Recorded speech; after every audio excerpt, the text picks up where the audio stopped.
한 주간 강건하셨습니까? 오늘 말씀의 제목은 율법 그리고 십계명입니다. 설교의 형태도 여러 가지죠. 우리가 말씀을 자세히 또 해석해서 들을 수 있는 강해 설교도 있을 것이고, 또 예수님의 비유를 가지고 말씀하시는 비유 설교도 있습니다. 그리고 생활 설교도 있고 여러 가지의 설교의 형태들이 있는데, 저는 이제 돌아가면서 이렇게 여러 형태의 말씀을 드리는데, 특별히 오늘은 마치 그 구약학, 우리 신대원에서 구약학의 출애굽기에 나오면 이제 율법 관련된 말씀을 우리가 함께 나눌 건데, 오늘 이 시간은 제가 그 말씀을 전하는 교수가 되고, 우리 성도님들은 오늘 그 구약학에 들어오신 학생들이 되어서 이 중요한 말씀을 함께 나눴으면 좋겠습니다. 굉장히 사실은 중요한 말씀이지만 또 우리가 잘 모르는 말씀이기도 하기 때문에 오늘 함께 말씀을 나누도록 하겠습니다. 이스라엘 백성들이 애굽 땅을 떠났죠. 가나안을 갑니다. 3개월 동안 걸어갔고요. 이제 홍해를 건넌 지 2달 만에 시내산에 도착을 합니다. 40여 년간 계속 걸어 다닌 건 아니죠. 아시죠? 거의 머물러 있던 시간이 대부분이었습니다. 여호와께서 머물라고 하면 머무는 것이고 떠나라 하면 떠나는 건데, 상당 부분을 머물렀는데 시내산에 도착해서 1년 정도를 머물게 됩니다. 여기서 굉장히 중요한 율법이 이제 주어지는 모습이 나오죠. 이제 하나님의 백성으로 여기서 준비를 시킵니다. 하나님을 섬기는 공동체로서 거룩한 백성, 제사장 나라가 되는 것이 하나님의 뜻이었고, 그리고 특별히 이 어려운 이웃을 서로 돌보며 살아가는 백성으로 살아갈 수 있는 여러 가지 법들을 줍니다. 하나님께서는 모세를 이제 시내산으로 불러 올리셔서 십계명도 주셨고 여러 율법 규례를 주십니다. 모세는 과연 시내산에 몇 번이나 올라갔을까요? 우리는 그냥 한 번 올라가서 십계명을 받아왔다. 그런데 돌판을 깼으니까 다시 올라갔겠구나. 2번 정도 올라가지 않았는가? 이렇게 볼 수 있는데, 성경에서 모세는 이 시기에 4번을 올라갑니다. 4번 올라가요. 각각 올라갈 때마다 어떤 일이 있었는지를 오늘 살펴볼 겁니다. 근데 특이하게도 성경에는 올라간 이야기만 있고 내려왔다는 얘기는 없습니다. 그러니까 내려간 이야기가 없어도 올라갔으니까 내려갔었겠구나라고 생각을 하면 되겠습니다. 자, 3절 말씀을 보겠습니다. 오늘은 말씀을 우리가 조금 봐야 되겠죠. 우리 학생들이니까 함께 말씀을 보겠습니다. 3절 보니까 모세가 하나님 앞에 올라갔다는 말씀이 나옵니다. 첫 번째 올라갑니다. 모세가 시내산에 첫 번째로 올라갔을 때는 어떤 일이 있었는가? 하나님께서 구두로, 그러니까 이야기로 약속을 주시고 그 말씀에 응답하는 장면이 나오는데, 4절 말씀부터 보면 내가 애굽 사람에게 어떻게 행하였음과 내가 어떻게 독수리 날개로 너희를 업어 내게로 인도하였음을 너희가 보았느니라. 세계가 다 내게 속하였나니 너희가 내 말을 잘 듣고 내 언약을 지키면 너희는 모든 민족 중에서 내 소유가 되겠고 너희가 내게 대하여 제사장 나라가 되며 거룩한 백성이 되리라.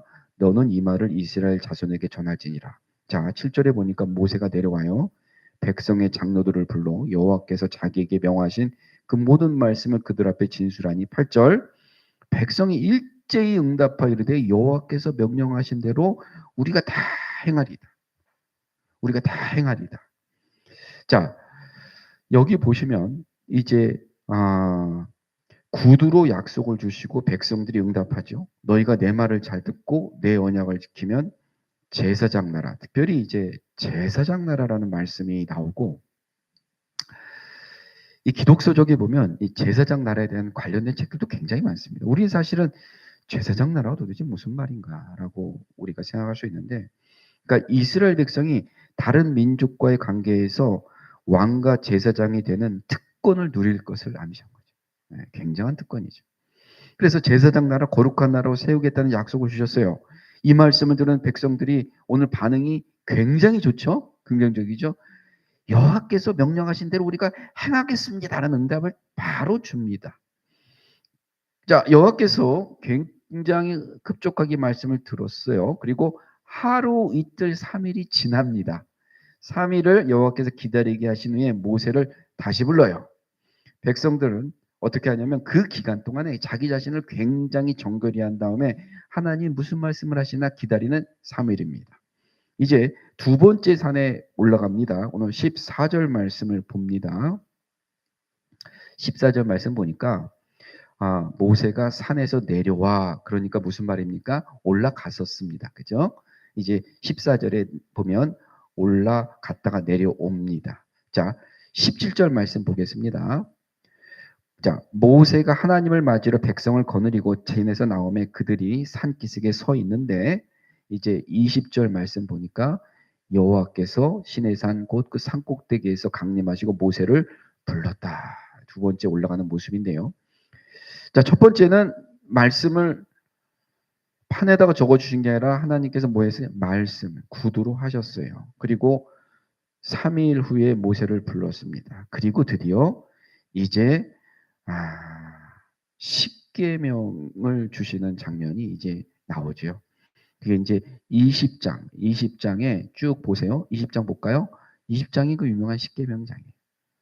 하나님이 모든 말씀으로 이르시되 3절 나 외에는부터 시작해서 쭉 십계명을 주어지죠. 이것이 이제 두 번째 올라갔을 때 십계명을 주고 이스라엘 백성이 서로 간에 지켜야 할 여러 가지 율법인데요. 사회법, 도덕법. 우리가 율법을 뭐 쳐보면 한 613가지 정도라고 하는데 많은 법을 주셨죠. 네. 또 그러니까 굉장히 많죠. 굉장히 세밀합니다. 뭐 사회법, 도덕법, 사람과 사람 사이 지켜야 할 법, 노예와 종에 관한 법, 보상과 형벌, 재판의 공정성 이게 쭉 나옵니다. 쭉 이어집니다. 계속 주신 거죠. 또한 종교법으로 특별히 절기에 대한 말씀하세요. 무교절을 지켜라, 맥주절을 지켜라, 수장절을 지켜라. 그리고 심지어는 이 절기에는 어떻게 나한테 와서 예배를 드려야 되는지 제사를 지내야 되는지 너무나 자세히 가르쳐 줘요. 그래서 우리가 이제 생각해야 될 것은 두 번째 시내산에 올랐을 때 하나님께서는 십계명도 주시고 사회법과 종교법을 주셨다라고 기억을 하시면 되겠습니다. 이제 출애굽기 24장으로 쭉 넘겨볼까요? 24장 넘기면 세 번째 산에 오릅니다. 세 번째. 자, 24장 12절 말씀을 보겠습니다. 드디어 이제 이 장면이 나오는 거죠.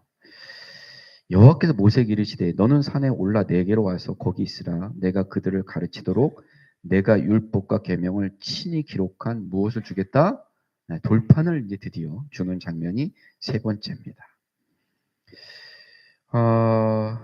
13절을 보니까 그래서 모세가 이번에는 그의 부하 누구와 함께 올라갑니까? 여호와와 함께 올라가서 산에 이릅니다.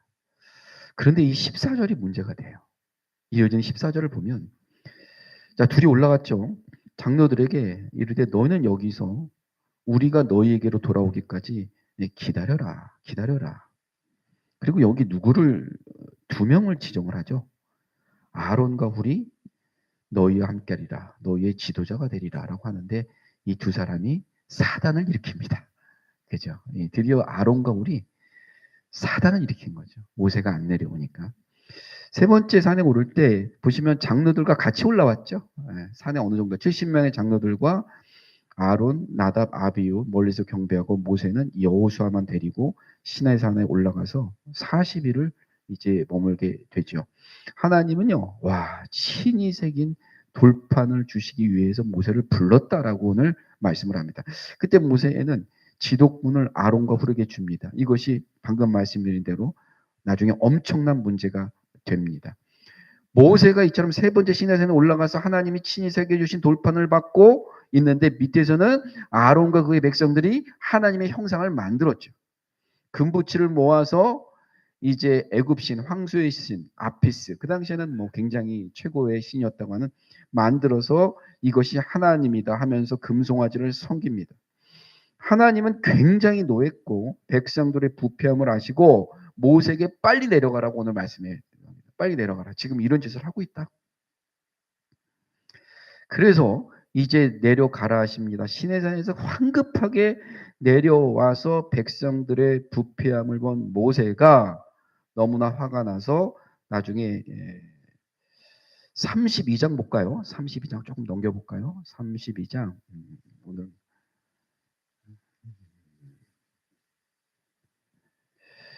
32장 19절 볼까요? 19절 보면 진에 가까이 이르러 그 송아지와 그 춤추는 것들을 보고 크게 노하여 손에서 그 판들을 산 아래로 던져 깨트리라. 모세도 참 나중에는 참 모세가 평화로운 사람이라고 했는데 이때만 해도 아무리 화가 나도 하나님이 써준 돌판을 그냥 부셔버리는 장면이 나옵니다. 하나님 역시 분노하셔서 하나님이요 32장 9절 10절을 보세요. 32장 9절 10절 하나님이 이 백성에 대해서 이렇게 얘기합니다. 9절 여호와께서 또 모세에게 이르시되 내가 이 백성을 보니 목이 뻣뻣한 백성이다. 그런즉 내가 하는 대로 그대로 두라. 내가 그들에게 진노하여 그들을 진멸하고 너를 큰 나라가 되게 하리라. 모세에게 말씀을 하셨죠. 그럴 때 이제 모세가 뭐라고 얘기합니까? 11절부터 13절이 이게 유명한 모세의 참 하나님에 대한 간구죠.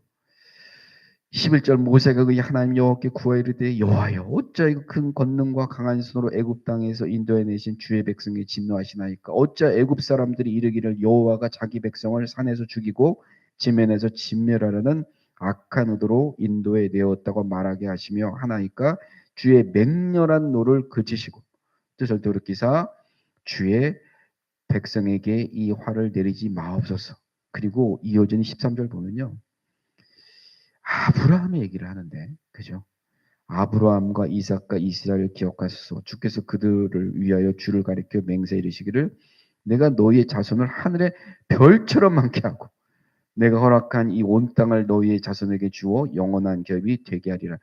하늘의 별처럼 많게 하고 다 죽이면 어떡합니까? 확실히 모세가요. 어렸을 때 왕자 교육을 받았잖아요.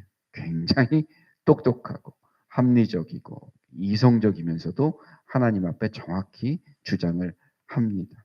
이렇게 이제 이어지는 거죠.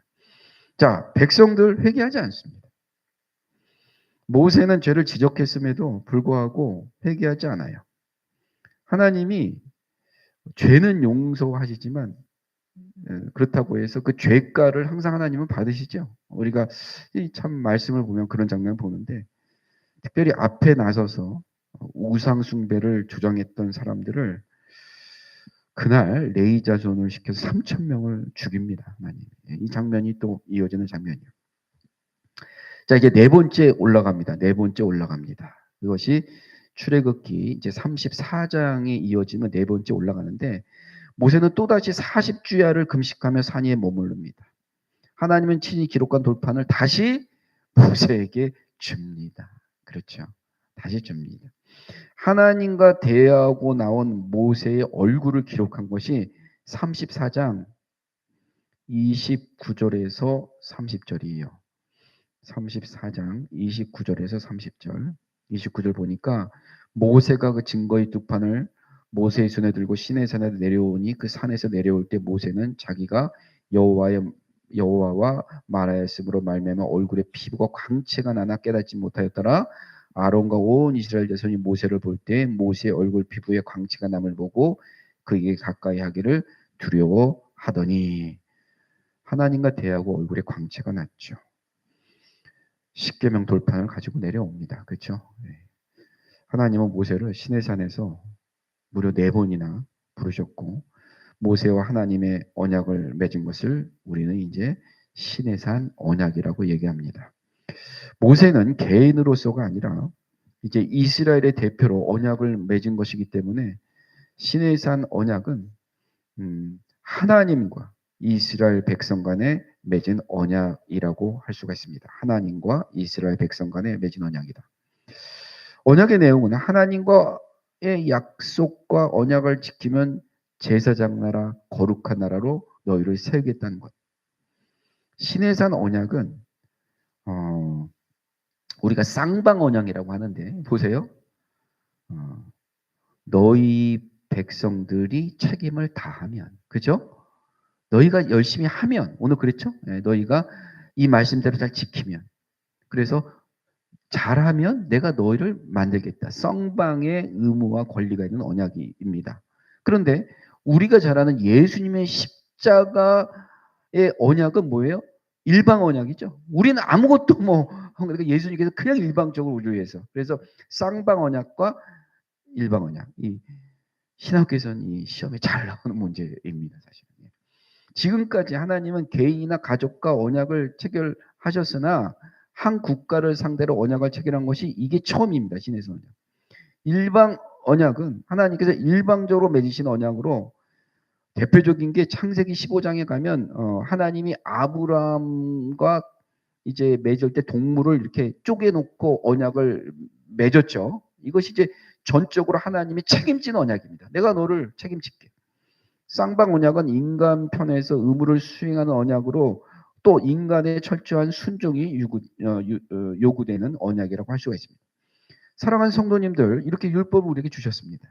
그러면 우리가 로마서를 읽고 시장 읽다 보면 율법에 대해서는 굉장히 우리가 좀 약간 낮게 평가하고, 그죠? 믿음을 높게 평가하는데 사실은 그렇게 보는 것도 되게 어떻게 보면 극각으로 보는 건 좋지는 않습니다. 왜냐하면 율법을 주신 목적이 있거든요. 목적. 그러면 무엇인가? 어린 양의 피로 구원받고, 우리가 그것을 유월절이라고 합니다. 홍해. 우리가 물로 세례를 주는 거를 홍해를 건넜다라는 비유를 하기 때문에 홍해의 홍해를 건너서 시내산에 이른 사람들, 누굽니까? 이스라엘 백성이 마땅히 따라야 할 법이 율법입니다. 다시 말하면 구원받은 하나님의 백성이 따라야 할 법이에요. 구원을 받기 위해서 지켜야 할 법이 아니고요. 우리같이 하나님의 백성이 된 천국을 거처로 삼은 우리들이 따라야 할 법입니다. 이것이 율법인 거예요. 율법은 이스라엘이 하나님의 선택된 백성이며 하나님의 거룩한 나라임을 표시하기 위해서 우리에게만 주어진 백성, 하나님의 백성에게만 주어진 것입니다. 그러면 한마디로 율법은 무엇이냐? 첫 번째로 율법은 거울입니다. 율법은 인간이 온전히 지키기에는 도저히 지킬 수가 없는 어려운 법이에요. 따라서 율법이란 기본적인 거울을 통해서 내 자신을 보아야 됩니다. 그렇죠? 하나님의 완벽한 법 앞에서 내 자신을 비춰볼 때 참 내가 힘없고 무능하고 연약한 존재라는 것과 내가 참 죄가 많구나를 깨달아야 합니다. 그래서 율법은 우리의 죄성을 비추는 거울입니다. 두 번째, 율법은 하나님 나라 백성의 매뉴얼입니다. 매뉴얼. 우리가 어떤 물건을 사면 매뉴얼을 봐야 조립도 하고 하지 않습니까? 하나님의 백성이 마땅히 따라야 할 법입니다. 율법을 지킨 자가 들어가는 곳이 하나님 나라가 아니고 이미 하나님 나라에 들어간 우리들, 하나님 나라에 속한 백성이 지키는 법이 율법입니다. 세 번째, 율법은 예수 그리스도께로 인도하는 교사입니다. 율법이 우리를 예수 그리스도께로 인도합니다. 갈라디아서 3장 24절에 보면 율법을 몽학 선생이라고 표현을 합니다. 잘 모르죠, 몽학 선생. 옛날에는 서당 가는 시절에 양방 자제들이 서당으로 가는 길에 가다가 딴 데 갈까봐 이렇게 서당을 끌고 가는 사람이 있었어요. 그 사람 몽학 선생이라고 했단 말이에요. 이해가 되시죠? 그러면 율법이 몽학 선생이구나. 율법의 기능 중 하나가 나의 죄인, 내가 죄가 많은 사람을 발견하는 것이라면 이를 통해서 율법은 우리에게 예수 그리스도의 필요성을 알려줍니다. 다시 말하면 율법이라는 거울 앞에서 우리 자신의 무능함과 절망을 발견하고 그 자리에서 넘어집니다. 야, 참 나는 죄인이구나. 하나님 말씀 앞에서 아무것도 할 수 없고 연약하고 무능한 자구나라고 자책하고 있을 때 율법은 우리의 손을 붙들고 예수가 그래서 너를 위해서 죽으신 거야. 예수께로 인도하는 몽학 선생과 같다는 것입니다. 우리가 부족하고 연약하기 때문에 예수가 필요한 겁니다. 그죠? 그런 거를 우리에게 가르쳐 주는 건 율법입니다. 마지막으로, 그러면 이 율법의 모든 것의 핵심 뭐냐? 왜 우리에게 율법을 주셨냐? 우리를 힘들게 하고 어렵게 하고? 아니에요. 제가 몇 주 전에 레이기의 그 말씀을 드리면서 뭐라고 말씀드렸어요? 사랑이다. 율법의 핵심이 사랑이다. 예수님께서는 가장 중요한 계명을 마가복음 12장 30, 31절에 말씀하셨죠. 내 마음을 다하고 목숨을 다하고 뜻을 다하고 힘을 다해 주 너희 하나님을 사랑하라. 둘째는 이것이니 내 이웃을 내 몸과 같이 사랑하라. 말씀해 주심으로 이것이 율법의 핵심이다. 그리고 죄인을 위한 대속의 죽음을 위해서 율법을 완성한 거예요. 율법의 결론은 그래서 하나님 사랑, 이웃 사랑입니다. 자, 이제 십계명을 통해서 택한 백성이 이스라엘에게 요구하시는 것은 바로 하나님의 사랑과 이웃 사랑을 우리가 깨달았어요. 예수님도 똑같이 말씀하셨어요. 하나님 사랑, 이웃 사랑이다. 십계명은 딱딱한 법전이 아닙니다. 인간이 가장 인간답다고 여겨질 때의 모형을 보여주는 도구입니다. 율법의 대표적인 것이 십계명이에요. 그 말씀을 간단히 살펴보고 말씀을 마치겠습니다. 너는 나 이외에 다른 신을 내게 두지 말라. 첫 번째 계명을 주셨죠. 우리의 경배 대상은 오로지 하나님만 되어야 한다는 것입니다. 인간의 비극이 어디에 있느냐? 내 안에 우선순위가 바뀔 때 찾아옵니다. 사랑하는 성도님들, 내 안에 우선순위가 바뀌죠? 모든 것이 꼬입니다. 하나님께서 우리 삶을 인도하시기를 원합니다. 근데 하나님이 어떻게 해서라도 나를 다시 데려오기 위해서 나의 소중한 것들을 치지 않도록, 때로는 물질도 치고, 그죠? 건강도 치고, 많은 것들을 우리는 참 보셨지 않습니까? 하나님의 자녀가 저렇게 놔두면 안 되니까 우선순위가 바뀌지 않았으면 좋겠습니다. 하나님께서는 우리가 주님을 영접하고 그분을 주인으로서 인생의 첫 번째 둘 때 진짜로 최고로 가장 행복할 수 있도록 우리를 딱 만들어 놓으신 거예요. 하나님이 첫 번째가 될 때 가장 평안한 상태가 되도록 나를 창조해 놓으셨다. 이 말씀이에요. 그럼 반대로 비극은 왜 찾아옵니까? 그 순서가 바뀌면 뒤틀리고 힘들고 고통스러운 것입니다. 이것이 성도의 영적인 비밀입니다. 비밀이에요. 예수를 믿는다고 하면서도 예수 그리스도가 나의 왕이요 내 인생을 다스린다고 고백은 하지만 실제로 누가 나를 다스릴까?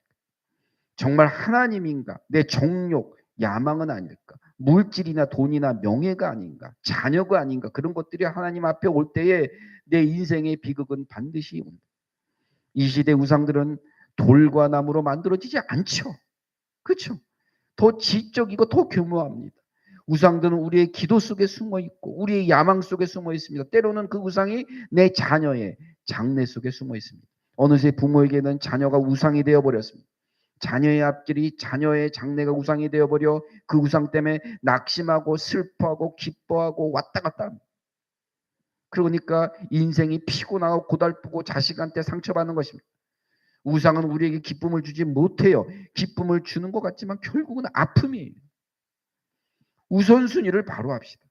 기도 제목을 펼쳐보세요. 온통 세상들로 가득 차 있지 않습니까? 내가 잘 먹고 잘 사는 거, 우리의 자녀들이 잘 먹고 잘 사는 것으로만 기도 제목이 도배되어 있다면 우리가 지금 뭐가 좀 잘못되어 있는 거예요. 물론 세상 것들 다 필요해요. 정말 다 필요합니다. 그러나 그것이 우리에게 첫 번째가 되거나 전부가 되어서는 안 된다는 말씀입니다. 그래서 다만 너희는 그의 나라와 의를 구하라. 그리하면 이런 것들을 너에게 더하신다는 말씀을 하신 거예요. 믿어라. 내가 이렇게 해줄게. 해봐. 기도 제목을 보면 그 사람의 신앙의 정도를 알 수도 있죠. 하나님 앞에서 우상들을 철저히 제거해버리는 결단이 필요할 때입니다. 삶이 너무 피곤하십니까? 그리고 뭐 뜻대로 되지 않습니까?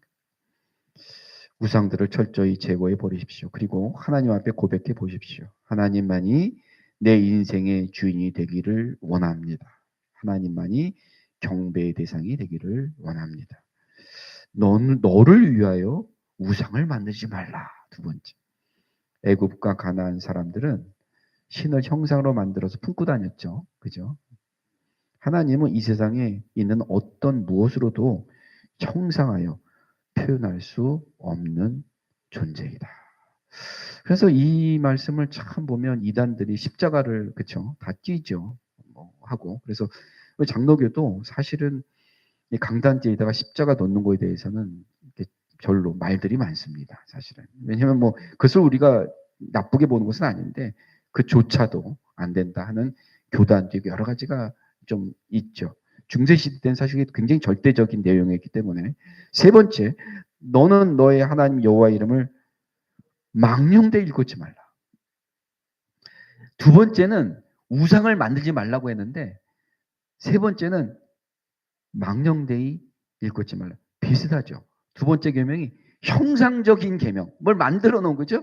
그것을 금전을 보면 세 번째 계명은 말. 이 언어적인 표현에서 조심하라는 얘기. 하나님의 이름에 먹칠하고 다니지 말라는 겁니다. 구약 때는 하나님의 이름을 감히 말하지 못해서 야훼라는 이름을 자음으로만 표시해서 아도나이라고 불렀어요. 아도나이. 이 세상을 살면서 하나님의 이름에 먹칠하면서 살아서 안 돼요.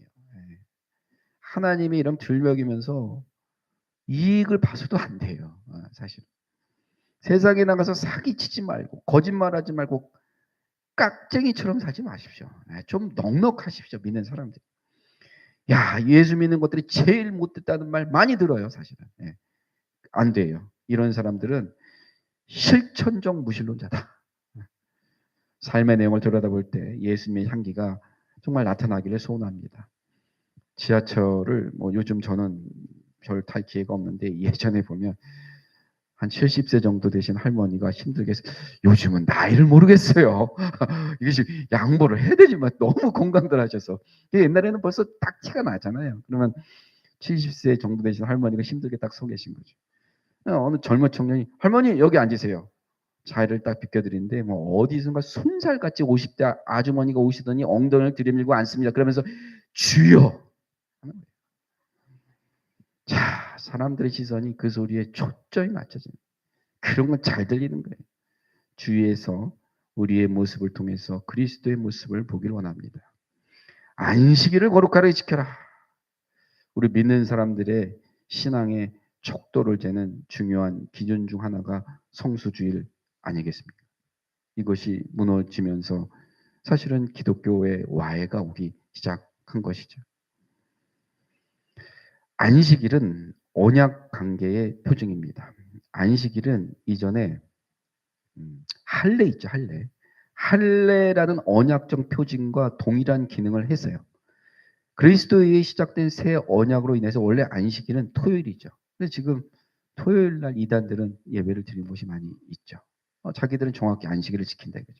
대표 중에 구원파이고. 근데 이제 주님이 오시면서 주일, 부활하신 주일로 대체가 되었죠. 주일은 주님의 날로 반드시 지켜야 되고요. 우리가 한 주의 첫날을 주일로 지죠. 이 멋지지 않습니까? 주님의 날이 한 주의 첫날. 그러면 한 주간 내가 말씀 듣고 은혜 받고 한 주간 어떻게 살아야 될지 하나님과 든든한 그 은혜 가운데 관계 속에서 시작한다면 너무나 기분이 좋은데 이 주일을 보면 너무나 한 주간 찝찝하지 않습니까? 사실은. 어느 목사님의 간증 중에서 어린 시절 목회자이신 아버지께서는 내 장례식 말고는 주일에 절대 빠지지 말라고 말씀을 하셨대요. 그 아버지 말씀대로 주일을 철석까지 지키다 보니 목사가 되었다. 우리도요, 할 수 있다면 이 정도의 뭔가 신조가 있어야 할 줄 압니다. 내 부모를 공경하라. 이제 하나님과의 네 가지 관계를 말씀드렸고, 이웃과 그 다음에 사람에 대한 관계가 이어지는 것이 다섯 번째인데, 첫 번째가 부모 이야기가 나오죠. 성경에서 부모는 하나님의 대리자로 묘사가 됐어요. 사랑하는 성도님들, 성경에서 부모는 뭐라고요? 하나님의 대리자예요. 또한 가족 단위는 국가의 축소판이었습니다. 그러기에 부모를 공경하지 않은 자녀에게는 출애굽기 21장 15, 11절에 엄청난 형벌이 지는데 자기 아버지나 어머니를 치는 자는 반드시 죽일지니라. 저주하는 자는 반드시 죽일지니라. 부모를 공경하지 않는 자에게 형벌이 있고 공경하는 자에게는 축복이 있다. 사랑하는 성도님들, 부모님께 잘하시기 바랍니다. 살인하지 말라. 하나님께서 인간의 생명의 높은 우선권을 두고 계심을 증명합니다. 각 사람은 하나님의 형상대로 만들어졌기 때문에 어떤 인간, 타인의 생명뿐 아니라 자신의 생명도 해할 권리는 없다. 예수 그리스도께서는 이를 좀 더 구체적으로 말씀하셨는데 마태복음 5장 21, 22 옛사람에게 말한 바 살인하지 말라 누구든지 살인하면 심판을 받게 되리라 하였다는 것을 너희가 들었으나 나는 너희에게 이르노니 형제에게 노하는 자마다 심판을 받게 되고 형제에 대하여 나가라고 하는 자는 공회에 잡혀가게 되고 미련한 놈이라는 자는 지옥불에 들어가게 되리라. 굉장히 무섭게 말씀하셨죠. 적극적인 의미에서 내 안에 상대방으로 인한 적개심이 있거나 풀리지 않는 분노까지도 살인이라고 말씀하셨고 우리가 조심해야 될 것은 자살을 하면 지옥 갑니다라는 얘기를 함부로 하시면 안 돼요. 우리 믿는 사람들이 그런 얘기를 함부로 하는데 그 모든 권한은 하나님에게 있죠. 그리고 최근에는 많은 그 연구학회에서 우울증이나 자기가 감당하지 못해서 자기가 스스로 자살하지 못하는 경우도 있습니다. 그렇기 때문에 함부로 우리가 거기에 대해서는 말씀을 자꾸 하시면 자꾸 믿지 않는 사람과 자꾸 벌어지게 됩니다. 그런 얘기는 함부로 하지 않는 것이 좋다. 7번째, 간음하지 말라. 성적인 순교를 위한 싸움이 결코 쉽지 않음을 하나님은 이미 알고 계셨어요. 성적 순교를 지키는 싸움은 전투입니다. 우리의 의지가 세워져야 해요. 예민해져야 합니다. 단순히 한 남녀가 만나 간음을 했느냐 안 했느냐의 문제가 아니라 마음과 생각의 문제까지 넓게 확장이 됩니다. 마음과 생각이 있으면 언제라도 기회가 있으면 할 수 있기 때문이죠. 인간은 불완전하기 때문에 지속적으로 좋지 않은 환경 속에 노출되어 있으면 누구도 자신할 수가 없다. 우리는 기도하지 않으면 안 될 세상 속에 살고 있습니다. 우리 가족들의 마음과 생각을 주님께서 지켜주셔야 합니다. 한순간에 무너지는 것이 인간이다. 우리가 하나님의 말씀을 듣고 기도의 재단을 쌓는 이유는 하나님의 은혜 가운데 보호받기 위함이다. 사수해야 합니다. 이 간음의 문제는 마음과 생각에서부터 평생 싸워야 될 대상이다. 도적질하지 말라. 이기적이지 말라는 것이죠. 자기 소유만 챙기지 말고 타인을 좀 배려하라는 것입니다. 물질 앞에서 정직하라는 것입니다. 다른 사람을 희생시키면서까지 내 자신의 이득을 취하지 말라는 것입니다. 타인의 재산, 소유는 존중히 여겨야 합니다. 9번째, 내 이웃에 대하여 거짓 증거하지 말라. 거짓 증거하지 말라. 정직성의 문제예요. 진리를 왜곡하거나 이야기를 과장하거나 사건을 거짓으로 전하지 말라는 것입니다. 우리는요, 남의 말하는 것 너무나 좋아합니다. 남의 말하는 것 너무나 재밌습니다. 짜장면 먹어가면서 하루 종일 해도 지겹지 않습니다. 그렇게 무수한 사람들이 나의 입술의 도마에 오릅니다. 소문이 만들어집니다. 누군가가 우리의 혀에 의해 죽어갑니다. 그래서 제가 부탁드립니다. 누군가 이야기할 때는 그 사람이 지금 내 옆에 앉아 있는 거를 의식하고 말하십시오. 말할 수 있겠습니까? 내가 그 사람 얘기하는데 그 사람이 앉아 있으면 내가 그 사람 얘기할 수 있겠습니까? 믿는 사람들이 이게 중요합니다. 은혜를 나눈다고 우리가 모였어요. 그죠? 영으로 시작해서 육으로 끝나는 일이 있어서는 절대 안 된다는 말씀을 제가 드리는 겁니다. 마지막으로 내 이웃의 집을 탐내지 말라. 이 말씀은 가난한 자에게만 하신 말씀이 아니고요. 나의 본성을 향해서 하신 말씀이에요. 내 이웃의 집을 탐하지 말라. 탐심을, 욕심을 좀 버려라. 자족의 문제다. 아유, 지금 이 상황도 감사한 거예요, 정말. 네. 감사한 일이 너무 많아요. 너무 많아요. 성도님. 하나 가지고 있으면서 둘 없는 것 때문에 불안한 사람이 있어요. 어떤 물건을 평상시에 갖고 싶었는데 동창회 나가니까 친구 가지고 있으면 굉장히 짜증나지 않습니까? 저 친구 얘네 나보다 공부도 못했는데 남편 잘 만나서 어쩌고 저쩌고 나보다 더 큰 평수 아파트 살고 하면서 남편에게 또 짜증내지 않습니까? 이런 것이 탐심입니다. 사랑하는 성도님들, 자족할 줄 알아야 합니다. 지금 상황보다 더 나빠지면 이 삶이 얼마나 행복한 삶이었는지 그때 뒤늦게 깨닫게 됩니다. 말씀을 마칩니다. 위에 10가지 계명은 우리 안에 싸고 있는 갈등이에요. 그렇죠? 이 십계명은 지키기 어렵습니다. 죄성을 가진 우리는 십계명을 대하면서 내 안에 엄청난 죄가 이걸 지킬 수 없구나 나는 발견하게 돼요. 자신감 없어져요. 참 내 안에 죄성이 많구나 느끼게 됩니다. 그리고 우리에게 그래서 예수 그리스도가 얼마나 필요한지를 깨닫게 만듭니다. 그래서 율법이 거울이란 거예요. 나의 죄성을 밝히는 엑스레이와 같으며 예수님께로 인도하는 몽학 선생과 같다. 하나님 사랑과 이웃 사랑 우리 모두가 살아가며 추구해야 될 최대의 가치입니다. 사랑의 주님 은혜를 감사드립니다. 오늘 귀한 말씀을 통해서 하나님 사랑, 이웃 사랑, 우리가 믿는 자로서 제자의 모습을 믿지 않는 사람들에게 널리 우리가 알려주며 참으로 부족하구나. 이제 주님과 동행하는 복된 삶 가운데 내가 걸어야겠구나 깨달을 수 있는 그리고 나에게